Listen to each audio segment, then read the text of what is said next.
Riders. Today is May 10th. My name is Cameron Nestor. And I'm Kendall Dawson. You ever wonder why we have Spirit Week? Is it for school spirit? Yes, but it shows us who we are as a team. So let's go take a look with Malachi. Caesar Rodney. It's a school full of pride. And one way we show that pride is with our Spirit Weeks. Let's go behind the scenes with the student council to figure out how we actually plan those Spirit Weeks out. So essentially what happens is we meet and we decide like what we would like to do, and then we present that to Dr. Kiowski, and then she either approves or disapproves the ideas depending on how she feels about it. Spirit Week is based off of the holidays that the week is around. So if it's Valentine's Day, the Spirit Week would be red and white and pink. It's really important because it shows your school pride, lets everybody know that you are a part of CR. It's just traditional, CR is about tradition, so you need school pride. Well, most important part of Spirit Week is most likely participation, because if you don't participate, then you're just a loser. Well done, Malachi. Since we only have 2 weeks left, seniors, here are some reminders for graduation.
Thanks, Alana. Now a quick highlight for our tennis team.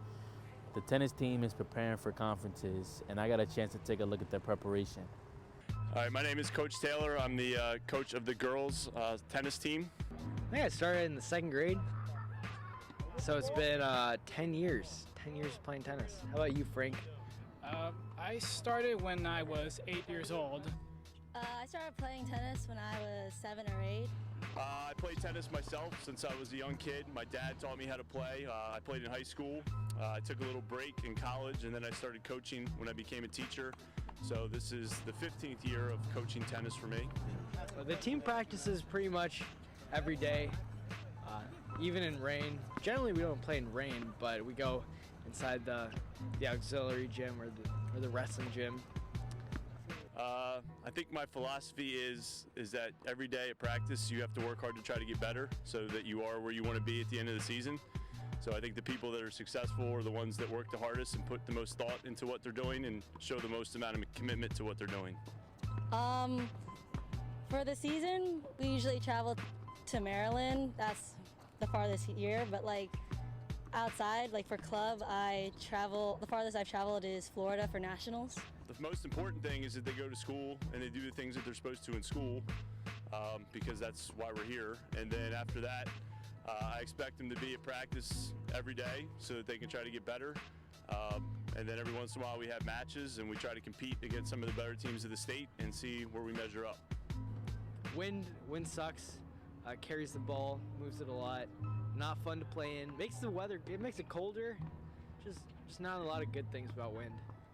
The worst thing is when you're down and you really have to try and bring yourself up, stay mentally tough, because if you're not, then it's just gonna get worse. You're gonna miss your shots. I think it's just the relationships that you build with the kids that you coach and seeing them grow up after they leave here and what they're able to do with their lives. Obviously, we've had a lot of success, which is great, but I think it's more important what type of people they turn out to be. I'm Ron Brown. This is my last news story. Hopefully you guys enjoy my content this year. Until next time.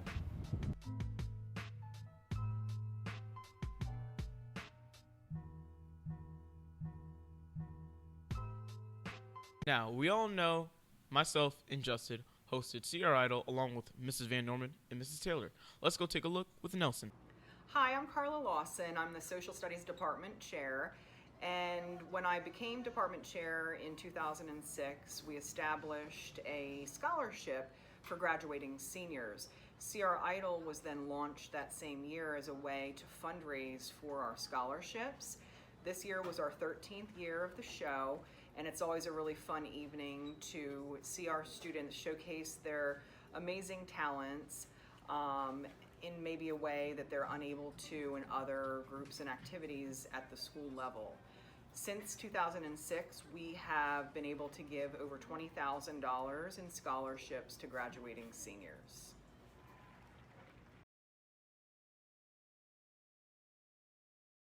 Everyone there did a great job performing. Thanks, Kendall. Now, on to our segments.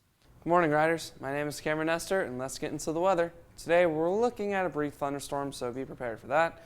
Monday and Tuesday, we're looking at some more rain and sun. Wednesday and Thursday, there are going to be showers possible with temperatures in the 70s, so make sure you do bring a rain jacket or an umbrella. And Friday, it's going to be cloudy. That's all from me. I'm Cameron Nestor. Everyone have a great day, and let's go Riders. Dining with Dom. Dining with Dom. Good morning, Riders. This is Dining with Dom, bringing you your lunch menu for next week. Now, Monday, we have chicken tenders on a roll. Tuesday, we have General Tso's chicken. Wednesday, we have barbecue pulled pork. Thursday, we have chili cheese nachos. And Friday, we have rotini and meatballs. Thank you. This has been Dining with Dom. Why is the Lone Ranger called the Lone Ranger if he always has his friend with him?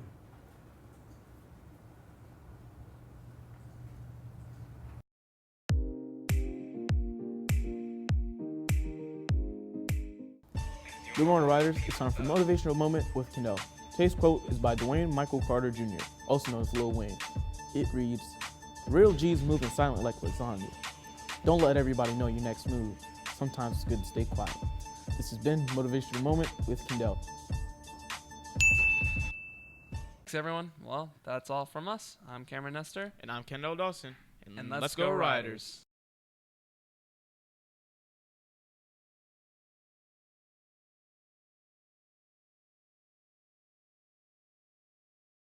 Crouching Tiger, Hidden Dragon is written by Hui Ling Wang, James Seamus, and Kuo Jung Sai. It is directed by Ang Lee and stars Chow Yun-fat and Michelle Yeoh. It is based on the wuxia novel of the same name by Du Lu Wang. It follows the story of a master swordsman in ancient China and a young warrior he seeks to train. Welcome to Writer Reviews. This is Antonio Rivera. Before we start, wuxia is a genre of Chinese fiction that is essentially martial arts fantasy. These stories often follow heroic warriors in ancient China using their abilities to perform superhuman feats, such as the flying on display in the film. My feelings are a little bit mixed on this movie, but I generally enjoyed it. There is a vast amount of quality to be found here. The cinematography is excellent and quite beautiful at times. The fight choreography is spot on and consistently enjoyable and creative. I personally am a big fan of martial arts films and similar action scenes, especially when a considerable effort is put into these set pieces. I also really enjoyed the sound design during these fights. The clashing of fists, kicks, and weapons made everything feel impactful and less scripted. There's also a mild amount of humor to be found in dialogue and action scenes that I found works quite well. The costumes and production design were astounding as well. Ang Lee and his production staff did an incredible job immersing the audience in ancient China through the sets and costumes. There were also some moments of stellar acting, particularly from Michelle Yeoh, and the music is very unique and used appropriately. However, this movie is not without its issues. I, for one, felt that the pacing was kind of poor, making the film feel much longer than it actually was. I do think that some parts could have been shortened or cut out entirely, as they don't necessarily move along the plot or convey more information that the audience otherwise would not have received. There's also the issue of the wuxia elements of the film, most especially the flying. While I greatly enjoyed the fight sequences, once people started to leap and dash over rooftops, I could not take the movie as seriously as it was taking itself.